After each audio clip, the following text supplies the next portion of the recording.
Alright, ladies and gents, Ngata Gaming here, back with another video. So today we're going to be going through MIYABI, our baby, our void hunter, because obviously why not. It's going to be a very quick video. I'm not going to do a general guide because there's too many guides on obviously how she is as a character, and obviously what she's able to do, the best builds and so forth. So this is just going to be an honest video on my thoughts specifically on the character and what I've experienced with her, irrespective of being, yes, I'm at level 60, but I've not like literally done anything for her in terms of her skills or core skill enhancement. I don't even think I've even worked on, obviously, as you can see, 777, and majority even her equipment. So I basically have this as a W engine, and then I've not even worked on or leveled up her basic kind of disk drives. So obviously this is going to be an honest view on the character. So let's hop into it. So obviously as we start, obviously Hoshimi MIYABI is going to be this equivalent, or this game's equivalent to an Archon or an Emanator, both from Star Rail and Genshin Impact. So she's basically one of those characters who you do not want to miss no matter what, even from a free-to-play perspective.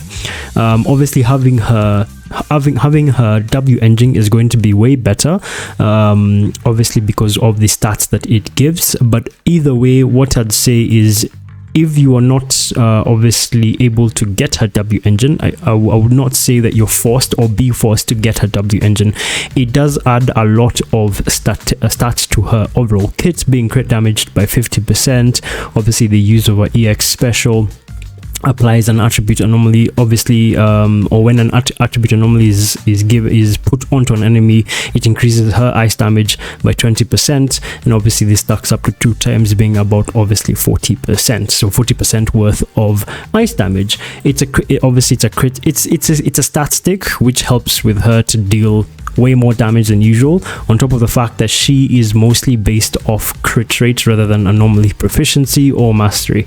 So the character herself is a very good character, and just to show the fact that yes, 100%, you know, she is, irrespective of having very low stats, I'll obviously put it on the screen, she's able to clear majority of the content that I have at a very high level without having full investment. And again, bear in mind, yes, I'm at level 60, which is not a problem, but we are looking at no enhancement into her core skill enhancement, and we are still able to fully clear everything that needs to be cleared from her, from a general perspective. So just to give you a general run through, obviously we go to Shield Defense. I've been able to clear Domination 5, and the team that I did it with was actually this team. And as you can see here, it was obviously with Bernice being 1 minute 36 seconds, and with not a fully invested MIYABI, I was able to clear this with 2 minutes and 10 seconds. Bear in mind, obviously we do have the buff that we get this obviously patch, but it still doesn't ignore, or you cannot ignore the fact that she's able to clear this. If I did this with my Ellen, right, if I did this with my Ellen, I think I'd have been able to clear it way faster, because obviously my Ellen is very well invested, very highly invested, obviously 63 160, obviously on top of her general crit rate stacks and crit damage stacks, and obviously I do have at M1, which is very lucky of me. But what I'd say is, you know, for the sake of it, if you have an Ellen, from my testing, if you got Ellen in the beginning of the game and you have Ellen as a general DPS, I do not think you necessarily need to invest in MIYABI, because Ellen is able to she's not able to do what MIYABI does, but she's able to obviously clear out content in a fast way for you to be able to get those lovely polychromes. Because at the end of the day, to be honest, the whole reason to be able for you to summon for characters, for you to get characters, is for you to be able to clear out content like this to its full capacity and get what you need to get in terms of the polychrome, because polychrome is what is important in a game like this, your daily logins and so on and so forth. So what I'll say 100% is, if you are 100% able, or you are capable of doing it, I would say do not get MIYABI. As much as she's obviously this version's equivalent to an Archon or an Emanator, majority of the time, from a free-to-play perspective, I think you should only get this character if you simply want or like the character. But for my testing, from my overall gameplay, I personally think that if you have an Ellen, or if you have this good mix of characters such as Yanagi, who is in my case completely free to play, doesn't have an engine, don't have any M1, and she's still able to clear out content in such a big way.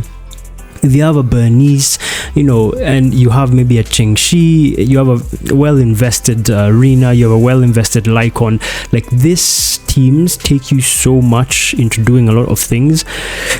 And at the end of the day, if you're able to fully invest in Ellen, an M6 of a character or an M2 per se is always going to be way better than even, let's say, someone like MIYABI at just M0, not even her W engine gotten.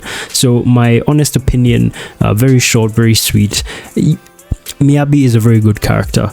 I would suggest getting her if you did not get Ellen in the first case. If you do not get Ellen, then 100% get MIYABI, because she is going to be very good for you as a unit for your account. But if you had Ellen, do not be pressured to get MIYABI, because everyone is saying, you need Yanagi. And also another important thing, actually, what I've noticed, as much as everybody's saying Yanagi is really good, I hate to agree, but yes, she is.